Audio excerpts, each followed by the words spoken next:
Good morning, everyone. Welcome back to Battle Brothers. So we're here at Tiefenbach, which I believe has some contracts for us that we should probably look at. We're doing okay for supplies, so yep, we'll just see what these contracts are about. So this one's going to be a delivery. Friedrich of Tiefenbach shoves a sizable crate in your hands before he or you even say a word. Look at that. The cargo I need delivering has already found someone to ship it off. What wonder? He drops the theatrics. I need that ticket to Wickhaven, where a man by the name of Olaf the Wise is waiting for it. It may look small, but I'm willing to pay good crowns to be sure it gets there safe and sound. You interested, or is it a little too heavy for your arms? How many crowns are we talking about? Rest assured that what I'm offering you now is a fine price for your work. You'll be paid 180 crowns when the contract is done. 180 crowns. Are you willing to offer us more? Okay, whatever. I'll take the 180, but we're going to say we need some time to think about this, because I suspect, given that this place has been raided, that the other one is probably going to be more local. Nope, it's another trade contract, okay? Ferdinand the Trademaster's study is lit by a warm fire. He offers you a seat and a goblet of wine, both of which you take. Sellsword, you're familiar with how dangerous the roads are these days? By the gods, that is some good wine. You nod and try to hide your astonishment. Ferdinand the Trademaster smiles tersely and continues. Good, then you'll understand this task I have for you. I need a caravan escorted along the roads. Pretty simple, right? Do you have the time for it? Let's talk if you do. What does it pay? He puts his hand on your shoulder, smiling reaffirmingly. I think I know an adequate compensation for your services. You'll receive 150 crowns when the contract is done. Well, the other guy's offering me 180, so you're gonna need more for this. We're gonna need more for this. We're really gonna need more for this, okay. Guess we'll take the 180 crowns one. Before we do that, there might be things in this town worth buying. We can get some peat bricks and try and sell those in town. We can get rid of this friggin' tattered sackcloth. We'll hang on to the rest of that stuff for now. And they don't really have anything else worth buying. So I guess we'll pick up a couple peat bricks and try and sell those somewhere. And we will take this contract to wherever it leads us. Alright, so where are we actually going here? Probably not too far. Yeah, just over to Wickhaven. After some looking, a man asks who you're looking for. When you say Olaf the Wise, he points you out toward a nearby paddock where a man is strutting about on a rather opulent-looking horse. You walk on over, and the man rears the steed and asks if that's the cargo Friedrich of Tiefenbach sent. You nod. Leave it there at your feet. I'll come and get it. You don't, instead asking about your pay. The man sighs and whistles to a bodyguard who hurries over.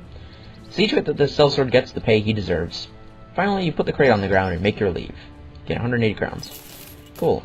Is there anything in Wickhaven? Hey, they also have contracts for us. Cool. And are they willing to buy peat bricks? They are not. That is unfortunate. Ooh, they do sell amber here, though. An antidote. And padded leather, importantly. Which we should probably buy. That was like a lot of our money right there. Okay. Well, I guess we'll just sell one of the peat bricks to make up for it. There we go. Now we can pay our guys, at least for the next day. We'll try and find somewhere better to sell the next one. So now, one of you chumps in the front row. Oh, wow. The burglar leveled up and I just didn't notice. You are one of our spear and shield guys, so you get Colossus. And you... Ooh, he's got stars in melee and range defense. I like that. Oh, wait, shit, no. I don't want to do that. Because that's just a +2. We can give him, though. +4 resolve is quite good. He did not get any good stats this level. I guess we'll just give him +4 initiative, and... yeah, I'll take the +2 melee defense after all.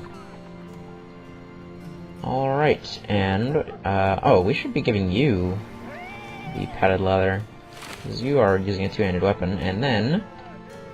we can give this guy the rugged surcoat. And that should do that. So, what are these contracts available for us? Rupert the Younger takes a book from his shelf. When he sits it on his table, dust or maybe even ash plume outwards. He opens it up, thumbing slowly from page to page. Do you believe in monsters, Sellsword? I'm asking honestly, as I believe you've had a better walkabout of this world than I. You nod and speak. More than just a belief, yes? The man thumbs another page. He looks up at you. Well, we believe monsters have come to Wickhaven. We believe that's why people are going missing. Understand where this is going? I need you to find these make-believe creatures and kill them like any other. Are you interested? Stock pay. He puts his hand on your shoulder, smiling reaffirmingly. I think I know an adequate compensation for your services. You'll get 70 crowns in advance, another 290 when the job is done. That's actually pretty good. Can I get paid more? Okay, whatever. We're not going to push it, because that's a pretty good payment for an early game contract. We're going to take that. Hunt down what terrorizes Brookhaven. Sure, we will just do that one right away, because that's going to be more immediate. And is there anything we need? We need tools, which we can't really afford. We could use provisions, but I don't think this is going to go more than a day. So I suspect we'll be fine. Oh, there they are. Well, I think they're coming towards us, so we can just wait here, I guess. No, we want to fight them in the daytime. So we can use our bows. Ooh, and we started on the high ground. That is very convenient. If we can get... We're going to want Hjalmar up on this like high ground up here. And we're probably going to want to back Horik up a step as well, just to get him on high ground. So Hjalmar, you're going to come up... No, that's not... Damn it, how do I frickin'... Crap, can't remember how to raise and lower camera level. There. Okay, you're gonna move up here. That's gonna take all your moves, but it'll be worth it. Engelbert, you also should probably take the high ground somewhere. Is it worth putting Engelbert there, just to keep them from getting the high ground? He would be in a very risky spot if we did that, and they're all clustering up on that side. But I think that might actually be a good choice. So Engelbert's going to come up here and spear wall. And end his turn. Come on, here you go. Kunibert, you have a kite shield, and you have pretty decent armor, even if you don't have a helmet. We really need helmets. You are going to come down here. Yeah, I'm going to have you step off the high ground, and you are also going to spear wall. Horik and Engelbert the Merciless are just going to wait back here. Actually, yeah, no, we'll have them step forward and kind of join the battle line here. And Ulrich, I guess... Ulrich should probably go where Engelbert is standing right now, so we're going to have him wait. And Engelbert can come over here. Did I? Yeah. Oh, right. I always forget that the two Engelberts are just, like, always right next to each other in the lineup. And Friedrich up here. And you are going to wait there. And then Ulrich can come up here. He's got high ground. Good. Alright, come at me. Weird, not quite zombie things. I guess they're ghouls would be an appropriate comparison. There we go. Spear wall doing some work. Oof.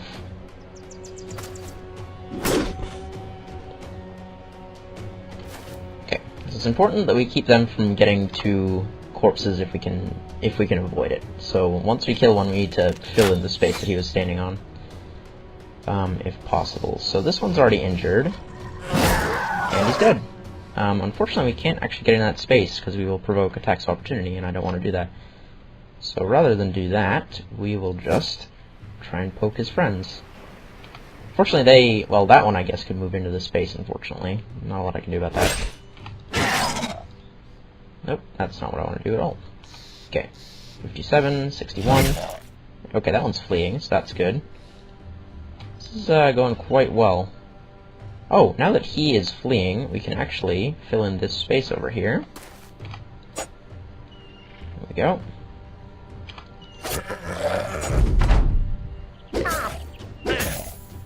Oof, we're going to need a lot more tools after this. Okay, so we need to deal with that guy before he munches that corpse. Fortunately, Hjalmar... Oh, I guess Hjalmar can take shots at these guys. No.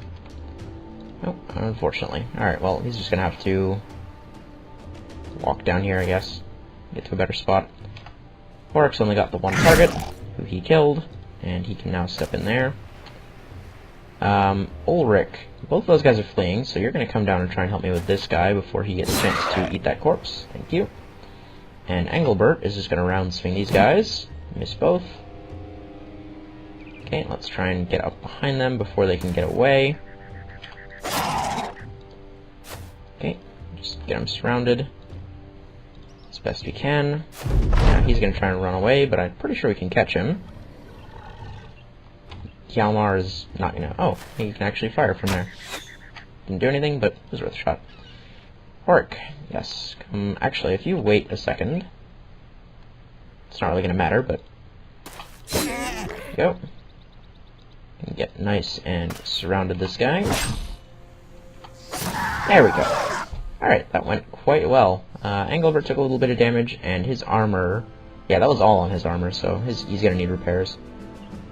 Yep, we only actually took armor damage there, so that's actually quite good. And we got some fangs that I guess we could sell to someone. I can never find the right people to sell fangs to. Can never seem to get good price for them. Oh well. A dead Naxxerer is an interesting specimen to behold. You can't help but wonder where it falls on the natural spectrum. Shaped like crude men, muscled like some beastly thing, and its head is gnarled with features born out of a wild man's nightmares. You order the 10th Company to start collecting the heads of the foul things for Rupert the Younger will surely be wanting proof. Back to Wickhaven. Oh look, Wickhaven. It's right there. You put up a Naxxerer head on Rupert the Younger's table. He looks up from a dinner plate, glances at the head, then at you. I was eating, sellsword. The silverware clatters as the disgusted man shoves the plate aside. A servant whisks the food away, probably to try and eat it himself. Rupert the Younger takes his satchel out and puts it on the table. 360 crowns, as was promised.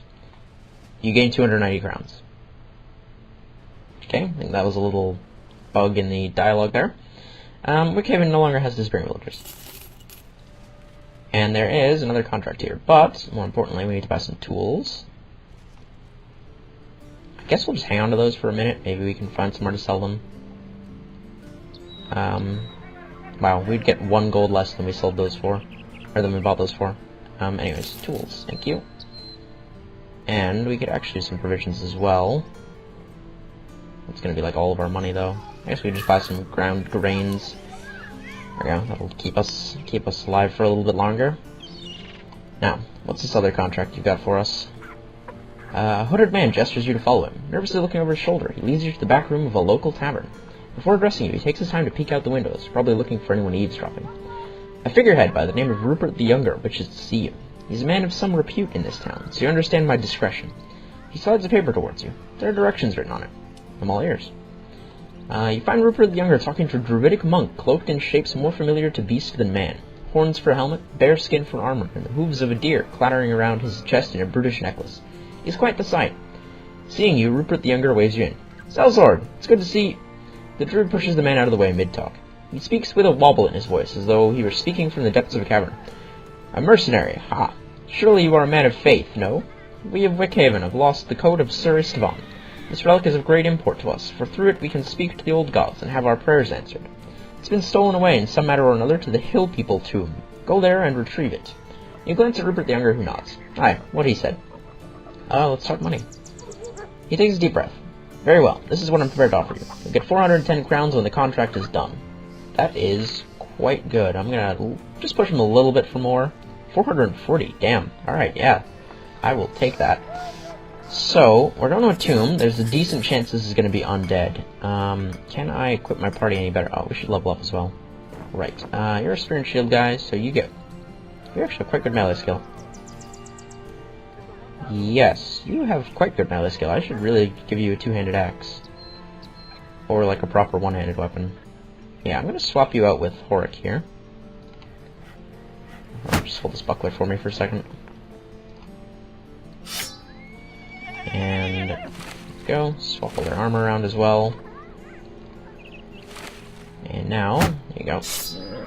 That, I think, should be much, much better. Okay, so if Engelbert is going to be a two-handed fighter, he probably is going to want 9 lives. Go. Ooh, plus 3 melee defense. Definitely a good call there. Unfortunately, no bonus melee skill right now. Can get initiative, but not really that valuable. Take the other fatigue and resolve. And Friedrich. Ooh, he's tough. There you go. You are a one-handed fighter. Executioner, no. Ooh, dodge. Nah, not really. Doesn't really have that great initiative.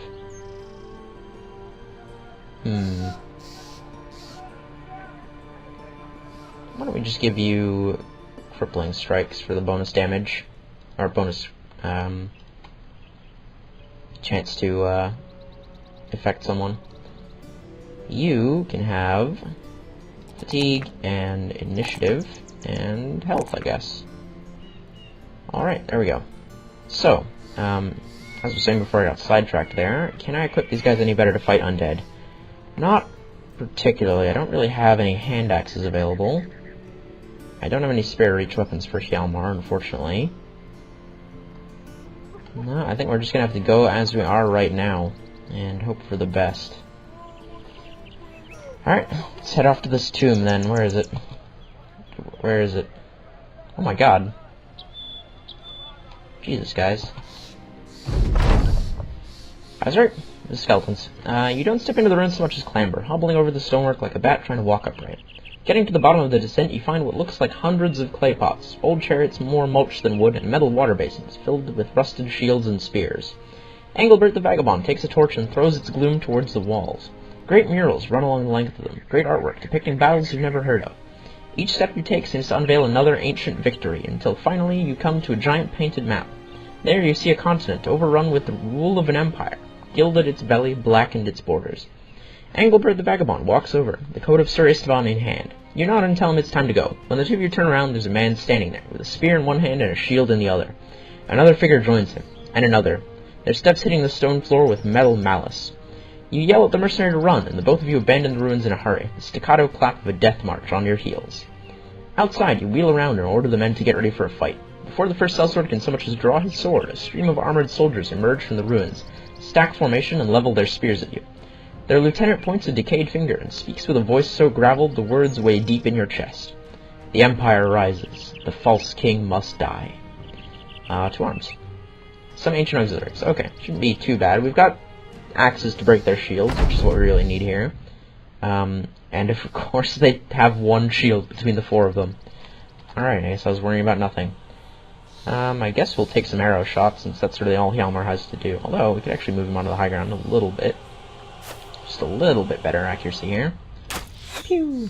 Not that I expect him to do any damage. Everybody else is, I suppose, just waiting. I mean, the skeletons aren't going to get very far, are they? Like, they're not even going to reach us this turn, so we can just hang out.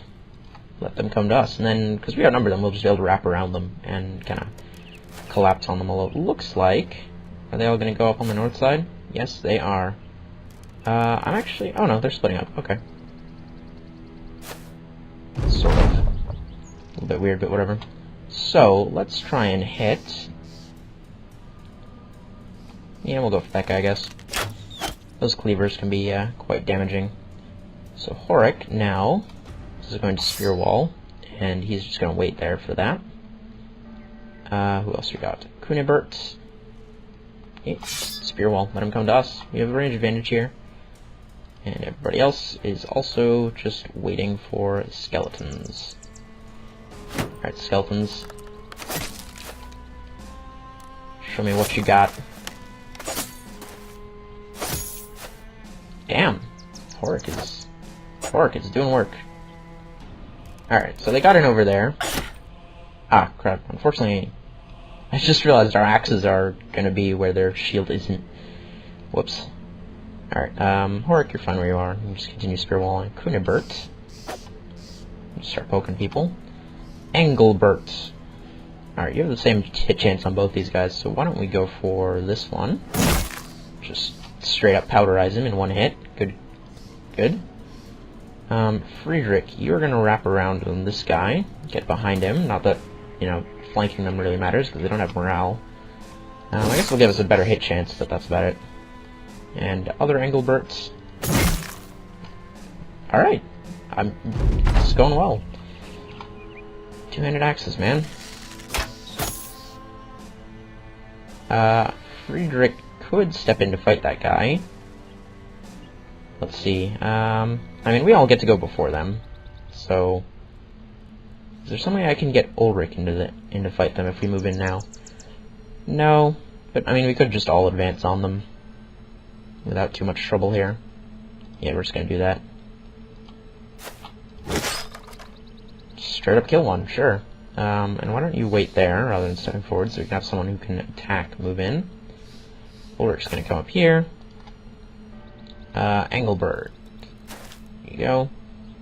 And I guess we'll just have to wait there for the skeleton to come to us, because if we move Engelbert, he's not going to get to attack. Other Engelbert. Wow, I just realized both of our Engelberts now have I don't have axes. That's gonna get confusing. Okay, now, no, that is the wrong guy. Also, Kunibert and Red Engelbert there are dressed very similarly, so that's also gonna get confusing. Okay, why don't we get rid of this dude's shield, please? Oh, I'm kind of impressed his shield survived through that. You are gonna wait a second. Hjalmar, your job is basically done. Friedrich, you can come up here. Just get around him. You're also gonna wait because you can break his shield. Okay. Did anyone even take damage here? I feel like someone got hit earlier, but like not a whole lot has happened. Horik, you're not gonna get to do anything, but you may as well, you know, join the party. Ulrich, there we go, finish him off. So, yes, Engelbert the Vagabond took 4 hit point damage, and he took the rest on his armor. No one else got hurt. Alright, I was, I guess, worried about those skeletons for no reason this time. It's not a reason to take a look at the coat of Sir Istvan at the men who attacked you over it. Or at least you think they attacked you over it. The enemy lieutenant seemed to have said something, but you can't remember what it was. Oh well, then return to Rupert the Younger and get paid. You find Rupert the Younger mucking about in a pig pen. He's kicking the fat sows around, and though they seem more focused on the feed than the leather toe tapping on their arse. You loudly clear your throat. Rupert the Younger wheels around, his eyes immediately go wide at the sight of the relic. He jumps over a pig and takes the coat of Sir Istvan. He shouts to the townsfolk, who gather round and pray to the gods for their mercy. Not a one thanks you, naturally. You have to remind Rupert the Younger of the crowns he owes you. It's paid, and you make your leave as fast as you can. Townsfolk seem to be in good spirits now. Alright, let us, because we actually got some nice helmets from those undead guys, and Engelbert the Merciless leveled up, which means we can get him crippling strikes. There we go. And, ooh, plus 3 melee skill, yes. Plus 4, get a little bit of health here, and I guess some fatigue should help. Now, we got a couple of ancient household helmets, which are quite good, and they're better than what we're currently wearing, so we're going to give those to our axemen. A little bit of extra survivability there, which also means we can give it to Acton Cap out. There we go. And is this any better than your current hat? No, it's actually worse. Alright. Good, good. We will need to repair those, and I don't think we have enough tools for that, unfortunately, but such is life. Oh no, we just barely have enough tools. Cool. Perfect. Anyways, I think that is probably a good place to call it for today. So, thank you all so much for watching, and I will see you all in the next episode. Goodbye.